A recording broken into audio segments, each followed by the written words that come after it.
Welcome my dear students. तो हम देख रहे थे lesson number 12 EVS 1 food for all. इसका एक पार्ट हमने देख लिया था यहाँ तक के, ठीक है। अब हम देखेंगे fertilisers. Okay, let us start it. If the same crops are grown repeatedly in a field the fertility of the soil decreases. अब देखिए, एक ही तरह के क्रॉप्स, यानी जैसे गेहूँ है सपोज, तो गेहूँ ही गेहूँ हर साल वहीं पे एक ही जगह पे उगाएंगे तो वो जो सॉइल होती है, ज़मीन होती है, उसकी क्वालिटी जो है वो ख़राब होती है और वो जो उपजाऊपन होता है उसका वो कम होता जाता है। Then we have to add fertilisers to the soil to restore its productivity. तो वो जो ज़मीन खराब हो जाती है उसको फिर से उपजाऊ बनाने के लिए फर्टिलाइजर्स यानी खाद जो होता है उसका उपयोग किया जाता है। खाद ज़मीन में डाला जाता है ताकि फिर से वो ज़मीन जो है प्रोडक्शन के लायक हो जाए। Fertilisers provide the required nutritive substances to the crop. अब देखिए, जैसे हमको खाने की ज़रूरत होती है ना, वैसे ही ज़मीन को उपजाऊ बनाने के लिए उसको भी एक तरह का खाना देना ज़रूरी होता है। और वो खाना क्या होता है? फर्टिलाइजर्स होते हैं। तो फर्टिलाइजर्स जो होते हैं ना, वो पूरा न्यूट्रिशन, जैसे हमें खाने में से न्यूट्रिशन मिलता है, विटामिन और प्रोटीन मिलता है ना, कार्बोहाइड्रेट से सब मिलता है, वैसे ही उस ज़मीन को, उन प्लांट्स को भी ये ज़रूरी होता है, इसलिए खाद का उपयोग किया जाता है। There are 2 kinds of fertilisers, natural and chemical. 2 तरह के होते हैं फर्टिलाइजर्स, एक होता है नेचुरल और दूसरा केमिकल फर्टिलाइजर। ओके, ये 2 तरह के fertilisers. Natural fertilisers are called manures. जो नेचुरल फर्टिलाइजर्स होते हैं उनको बोलते हैं manures. They are obtain from the materials available in nature like green waste and animal dung. ये जो नेचुरल फर्टिलाइजर है ये कैसे बनता है और उसे मैन्यूअर बोला जाता है। मैन्यूअर का मतलब होता है, जैसे देखिए काऊ डंग, आपको पता है कि आप घर में भी आपके यहाँ प्लांट होंगे तो उसको जो गोबर होता है, एनिमल डंग यानी क्या होता है? गोबर। तो गोबर डाला जाता है प्लांट्स को, उसको सुखा के फिर उसको स्मैश नहीं बोलेंगे, उसको टुकड़ों में ये करके पाउडर बना के वो इसमें खेत में यूज़ किया जाता है। ग्रीन वेस्ट यानी पेड़ के पत्ते वगैरह जो गिरते हैं, है ना, वो सूख जाते हैं, फिर सूखने के बाद उसका जो पाउडर होता है वो उसमें मिक्स होता है। तो इस तरह से ये जो है ये नेचुरल चीज़ें हैं, ये किसी ने बनाई नहीं है, ये नेचुरल है। तो इसलिए ये जो चीज़ें यूज़ होती हैं फर्टिलाइजर्स के, फर्टिलाइजर्स, इनका जो फर्टिलाइज़र बनाया जाता है वो नेचुरल फर्टिलाइज़र होता है क्योंकि उसमें कोई केमिकल्स नहीं होते। और दूसरा होता है केमिकल और आर्टिफिशियल फर्टिलाइज़र। तो केमिकल फर्टिलाइज़र में केमिकल्स का उपयोग होता है और उसे आर्टिफिशियल भी बोला जाता है क्योंकि वो नेचुरल नहीं है, वो नेचर से नहीं मिलता है, वो बनाया जाता है। Are mixtures of different chemical substances in specific proportion. अब देखिए, अलग अलग जो चीज़ें हैं उनको मिक्स करके ये बनाया जाता है। कुछ प्रोपोर्शन होता है उसका, कुछ क्वांटिटी होती है, उस हिसाब से उसको मिक्स किया जाता है। यूजफुल फॉर एग्रीकल्चर, और उसका उपयोग फिर एग्रीकल्चर में किया जाता है। In traditional agriculture organic manures such as compost were used. Traditional agriculture जो होता था, यानी पुराने ज़माने से जिस तरह से एग्रीकल्चर होता है उसमें कंपोस्ट नाम के खाद जो होते थे वो यूज़ होते थे। Chemical fertilisers came to be used for quicker growth and higher yields. Chemical fertilisers जो है वो बहुत जल्दी ग्रोथ हो जाए प्लांट्स की और बहुत ज़्यादा मुनाफा मिले, उसमें बहुत ज़्यादा प्रोडक्शन हो, इसलिए उसका उपयोग किया जाता है। However the harmful effects of the use of this fertilisers soon became clear. लेकिन इतने ज़्यादा केमिकल्स यूज़ करना, केमिकल फर्टिलाइजर्स यूज़ करने से क्या होता है, उसका बुरा परिणाम भी होता है हमारे हेल्थ पर। The over use of chemical fertilisers leads to the accumulation of excessive chemicals in the soil. और हमारे जो अनाज उगता है उसमें भी वो मिक्स हो जाते हैं, और दूसरी बात जो है वो ज़मीन जो होती है वो भी ख़राब हो जाती है और बहुत ज़्यादा केमिकल उस ज़मीन में मिक्स हो जाते हैं। This lowers the fertility of the soil and reduces it's productivity. और फिर से जिस चीज़ के लिए हम यूज़ करते हैं वही चीज़ फिर से मतलब सॉइल को अच्छा बनाने के लिए हम फर्टिलाइजर्स यूज़ करते हैं, लेकिन केमिकल्स होने के कारण वो सॉइल फिर से खराब होने लगती हैं। Over watering makes the land saline and fallow. बहुत ज़्यादा पानी से भी क्या होता है, वो जो ज़मीन है उसमें खारापन आ जाता है, क्षार आ जाते हैं। This is seen especially in the parts where water is available in plenty. जहाँ पे बहुत ज़्यादा पानी होता है, बहुत ज़्यादा रेनफॉल होता है, बहुत ज़्यादा पानी की अवेलेबिलिटी रहती है, ऐसी जगह पे ये दिखाई देता है। फॉर एग्जाम्पल नियर डैम्स और नियर रिवर बैंक्स।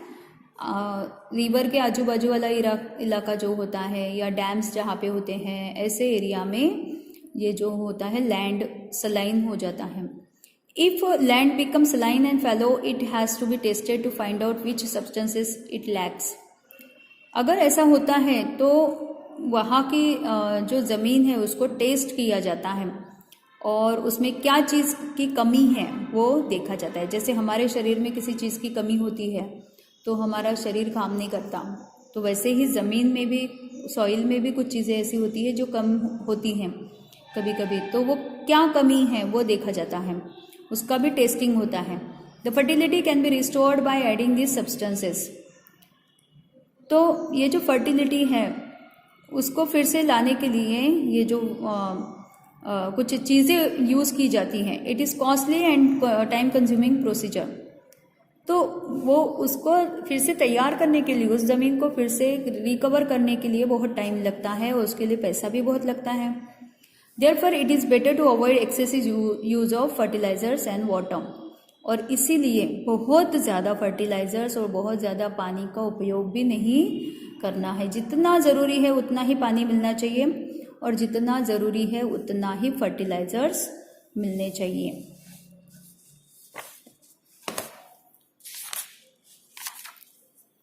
अब देखेंगे, देखिए स्प्रेइंग ऑफ इंसेक्टिसाइड्स, यानी जो कीड़े वगैरह होते हैं ना, उसको हटाने के लिए, उनको भगाने के लिए इस तरह से केमिकल्स का उपयोग किया जाता है और इसमें से दवाई डाली जाती है क्रॉप्स के ऊपर। Protection of crops, diseases and paste attacks can damage crops in the field. अब देखिए डालना भी ज़रूरी होता है, ये जो केमिकल्स है या फवारा है ये डालना ज़रूरी भी होता है, क्योंकि क्या होता है कीड़े हो जाते हैं तो पूरा का पूरा जो इतनी मेहनत है और किसान का नुकसान हो जाता है उससे, है ना। खराब अनाज कौन खरीदेगा, खराब चीज़ें कौन खरीदेगा खेत की।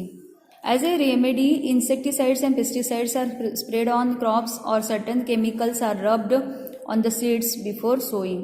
तो इसलिए क्या होता है कि इंसेक्टिसाइड्स यानी इंसेक्ट्स को भगाने के लिए जो दवाई यूज़ होती है ना, उसको इंसेक्टिसाइड्स और पेस्टिसाइड्स यानी वही जो क्रिएचर्स होते हैं छोटे छोटे जो क्रॉप्स को ख़राब करते हैं, तो उनको भगाने के लिए ये स्प्रे जो है वो डाला जाता है। कभी कभी क्या होता है सीड्स को भी दवाई लगा के फिर उसको बोया जाता है, तो उससे भी फ़र्क पड़ता है। स्टोरेज ऑफ ग्रेन्स, अब ये स्टोर कैसे किए जाते हैं grains. Storing the harvested crop safely is as important as increasing the production. अब देखिए स्टोरेज भी बहुत ज़रूरी होता है।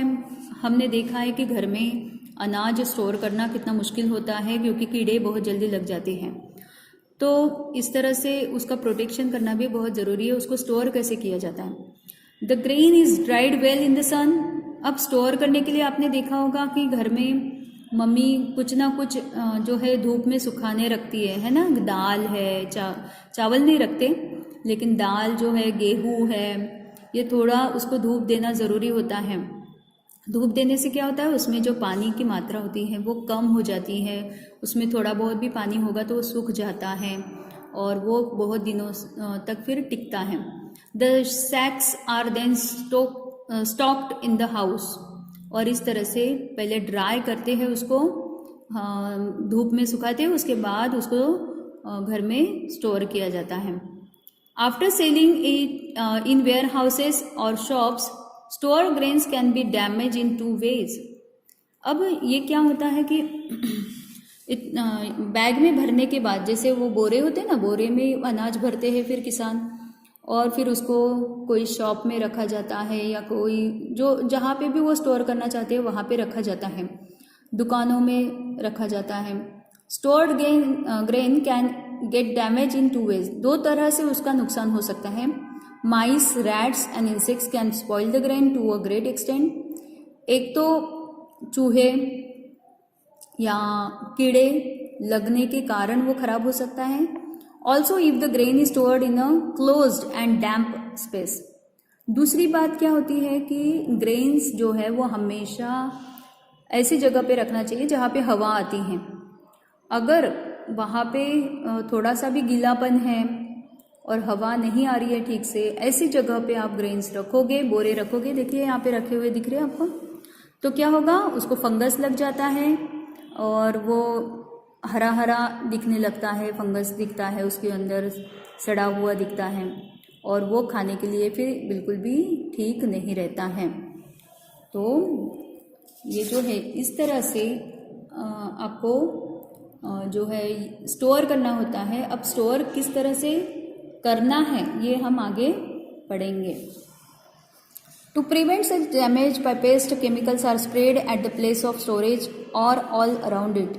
अब इसके लिए किया जाता है, ये स्टोर करते समय यहाँ पे जो पेस्ट और केमिकल्स क्या है, जैसे स्प्रे होते हैं ना, वो स्प्रे यहाँ पे ऐसे डाला जाता है। जहाँ पे आपको अनाज रखना है वहाँ पे स्प्रे किया जाता है केमिकल्स वाला, जिससे वो इंसेक्ट्स ना आए वहाँ पर।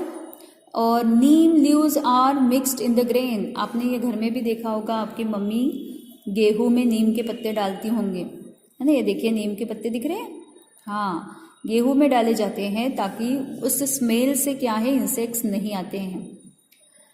सम protective chemicals that can be mixed with the grain are also available in the market.